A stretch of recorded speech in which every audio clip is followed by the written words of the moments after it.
Fort Collins Comedy Fort, make some goddamn noise for Owen Mathews!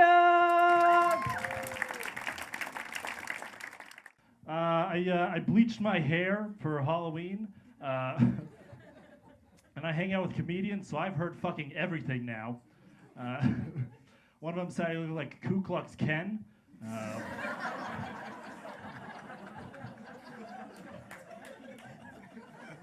Someone else said gay Eminem, which I'm pretty sure would just be Skittles, I guess. Someone else said I look like that blonde dude from Twilight. You guys know what I'm talking about? Kristen Stewart, I think, is their name. I don't see it, but I had a threesome recently. And threesomes are so awkward for me because I don't know the etiquette, right? It's like, do I stare at the dude? Or do I stare at the other dude? You know, it's a real catch-20 dudes, you know? Got really into day trading. If you've never done that before, day trading is where in the same day you buy and then sell Dayquil to high schoolers. We're making a killing so far. 3 killings to be exact. I was able to upgrade my house into a smart home. That's right, guys. I got an Asian roommate, so it's pretty cool. My dad's birthday is coming up, so I bought him a white noise machine. It's an iPod that only plays Dave Matthews Band. He's gonna love it. I was hanging out with my girlfriend the other day, and I don't know if you guys are familiar with my belly button, but it has a little skin flap on top, and it's very sensitive. So she likes to tickle it and call it my tummy clit. I was like, please God, never call it that again. And she's like, no, it's cute. You're like the Pillsbury douchebag. We were having sex. She was on top because I'm an ally. And then she just looks at me in the eyes and goes, yeah, rub your tummy clit for me. And it's like, I don't know what was more degrading, that she said that or that I instantly came, you know? I'm glad to be in a relationship, though. I'm just glad to not be, like, in the dating scene, because, like, I've dated some really weird women, man. Like, I dated a girl that was really into calling men daddy, you know, which I think is gross. And so after a few times, I had to tell her, I was like, it's gross, it's misogynistic, and I'm really into it now. Please don't stop. She texted me to come over. I was like, I can't, I'm working. She goes, why do you work so much? And I go, because daddy got to pay the bills. And she's like, oh, can daddy pay my bills? And I was like, I don't know, daddy's gonna make you work for it. And have you ever sent a text? And you're just like, I hate who I am now.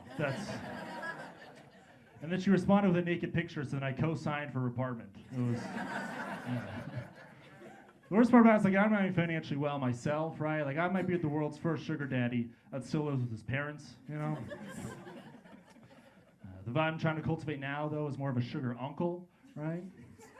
That's like, I'll buy your ice cream, but I'm not going to pay off your student loans, you know? It's not sexy, though, because the girl wants to call you daddy. Some people are into that. If she wants to call you uncle, there's some unresolved trauma there that should really be addressed. But I'm a good person. Daddy's a good person. Like, I've never sent a dick pic, but I have received multiple. I don't know if you fellas here have ever woken up one morning to 14 pictures from a dude you went to high school with. Right? And as a woman, that would be terrifying, but as a guy, I was kind of flattered, you know? So I tried to let him down easy, and then he responded with 7 videos. Yeah, and I didn't watch all of them, you know? But I watched enough to, like, I wasn't interested. And then he texted me, he's like, oh yeah, I just jerked off to a picture of you. I was like, okay, that's disgusting. Which picture? You know, 'cause I'm not gay, but I love compliments, right? The craziest part about that story is that it's true, and like, I went to the high school with this dude for 4 years, and even after all that, he was still probably the best English teacher that I've ever had. You know.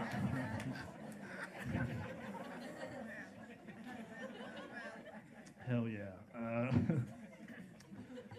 I had a job interview recently, and I hate job interviews because you can't be honest with them, right? They're like, what's your biggest weakness? Well, I'm really bad at my current job, so probably that.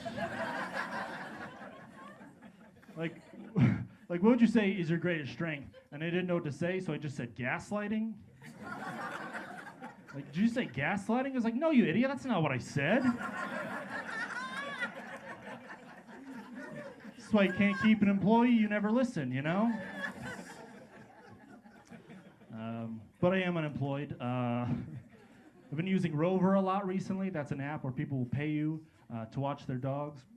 And there's some really terrible animals on there, right? Like you can always tell the really bad ones based off how the owners will describe them, okay? Because what they'll do is they'll always give 2 bad things and then 1 good one as if that kind of makes up for it, right? They'll be like, yeah, he bites children and he has 3 DUIs, but he just loves to cuddle, you know?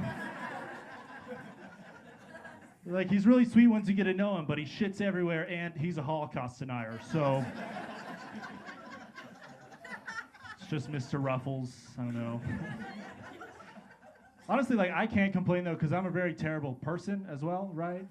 Like, I was watching this dog, and the owner was like, yeah, his feeding schedule is whenever you get up, and then again at 4 p.m. I was like, okay, cool. So feed him at 2 p.m. and 4 p.m. And then a massive shit at 8. This is going to be so easy. I am an animal lover. Like, I have a cat at home. Round of applause if you have a cat at home, please. Okay, a lot of you, wow. Like, you guys might know this statistic then. Like, apparently, if you die while you're at home, your cat will start to eat you within 2 hours. Yeah, right, which is crazy to me, because, like, I have a cat at home. I love him. He's adorable. And it's like 2 hours. I have a hard time believing he would ever wait that long, you know? Like, like I would set the line at 45-minute tops, you know? Because, like, if you don't think your cat's going to treat you like a golden corral when you die, you're delusional. I'm sorry. I don't know if you guys have gotten a chance to check out the car vending machine they have down in Denver. It's pretty cool. It's a car vending machine. I love it because it combines a car dealership and a vending machine. 2 of the worst ways to buy anything. Right? Like, imagine dropping 30 grand on an SUV and then you get stuck halfway down. So now you got to buy the Kia Soul directly above it, and it's just someone's trying to upgrade you to the Flamin' Hot Funyuns package. It's overkill, man. I had Detroit-style pizza for the first time. Detroit-style pizza is a type of pizza where it's made by a convicted felon. It's Detroit-style, guys. It costs however much you have on you at the time. It is not worth it. I took one of those online Harry Potter quizzes, right? The one where it asks you a bunch of personal questions, and then if you get all the way through, you find out that you probably have autism.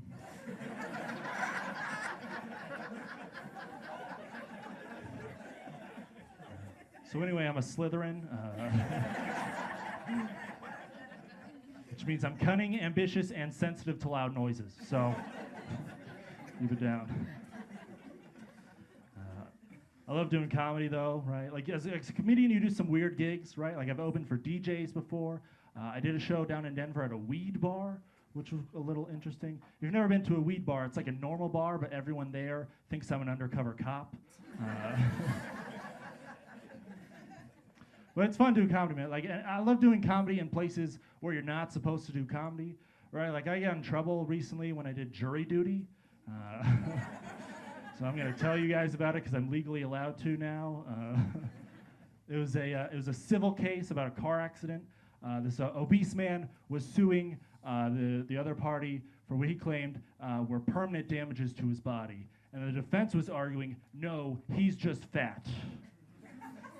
And that was the entire court case. It took 4 days in a court of law. I'm not making this up. It took 4 days. They brought in witness after witness. They're like, well, our doctor says he has irreversible spine damage. They're like, well, our doctor says he's just a certified chonker. So, you know, who's to say, Your Honor? And, like, it was working for me, too, because, like, this guy was really unlikable, right? Like, for context, every day before the court session started, the judge had to ask him to take his fedora off. And so I told one of the jurors on the first day, I was like, I am always going to vote against the dude that wears a fedora. That's just my values as an American. And then they voted me jury foreperson after that. Because they're like, you just speak your mind. I'm like, yeah, I am mentally unwell. So that's a great combination. And so we had to determine the case. We were in the deliberation room. And we were ruling in favor of the defense, right, against the obese gentleman. And then one of the women goes, oh gosh, I hope we don't come across this guy in the street. I'm like, well, if we do, I'm pretty sure we can all outrun him. So that crushed in jury duty, you guys. I don't know. Because you had to be there. And so the judge told us we had to give a set amount to this person, right? And so we settled on $100,000 just on the dot. It was an easy number. And then as we were signing it, I was like, hey guys, wouldn't it be funny if we added 69 cents on top of that? And they did not like that. They're like, we're not gonna make that joke in a court of law. And I was like, okay, I have to respect them, they're my teammates. And then I was like, wouldn't it be really funny if I just did it anyway? So when the bill came along, I was the foreperson, so I was the last to sign it. And so where it said $100,000, I just put 0.69 and then handed it to the bailiff. And I don't know if you guys know about the legal proceedings, but that's called a felony. So my lawyers are still figuring out the end of that joke. I do have a girlfriend. She uses TikTok a lot. She's really into right now these relationship quizzes on TikTok. I don't know if you guys have used those, right? Where it'll be like, how well does your boyfriend know you, right? And it's just the most convenient way to get into an argument. Because she'll come up to me, she's like, would you rather cheat on me or stab me in the throat? And I'm like, if you want me to sleep on the couch, just fucking ask. I don't know what I'm supposed to do with that question. And so I tried to flip it on her. I was like, okay, well, let's take one of the how well do you know your boyfriend quiz, right? And then the thing about the girl quizzes is a lot of them are actually really good. They're like, what are her hopes and dreams? What are her greatest accomplishments in life? And then the boy quizzes are all written by 6-year-olds. Because they're like, does your boyfriend prefer fire truck or monster truck? Would he rather be baseball player or basketball player? I was having sex with my girlfriend. You guys ever have sex with my girlfriend? She likes to listen to music while we're having sex, but she doesn't have Spotify Premium. Sometimes we'll get advertisements during it, and I don't know if you've ever come to an AutoZone commercial, but it is life-changing, right? Because now I can only finish during AutoZone commercials. Yeah, right? And it's ruining my performance, right? Like I was hooking up with her, doing my signature moves, right? When she leans in and goes, you ready to get in the zone? And I'm like, I just came.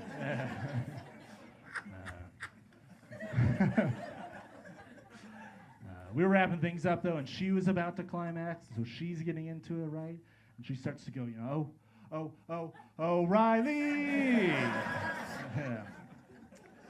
The last part's actually a joke, guys. She didn't finish.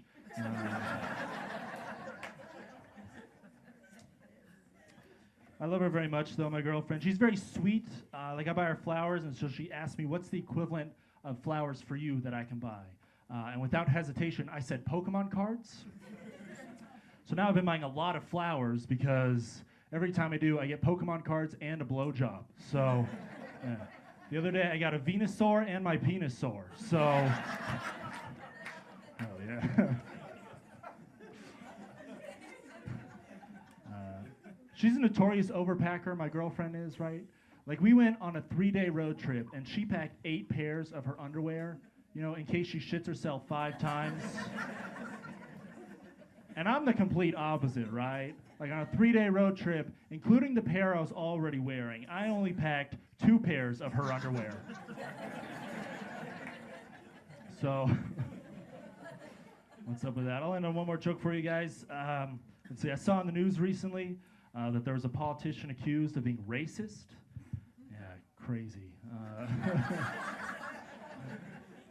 I just thought their response to this was really weird, because they're like, I don't have a racist bone in my body. And I think that's such a weird response because it makes me think of what a racist bone would look like. Right? Like you get your x-ray back and the doctor's like, well, here's the problem. Your shoulder hates immigrants. I don't know what else to tell you, right?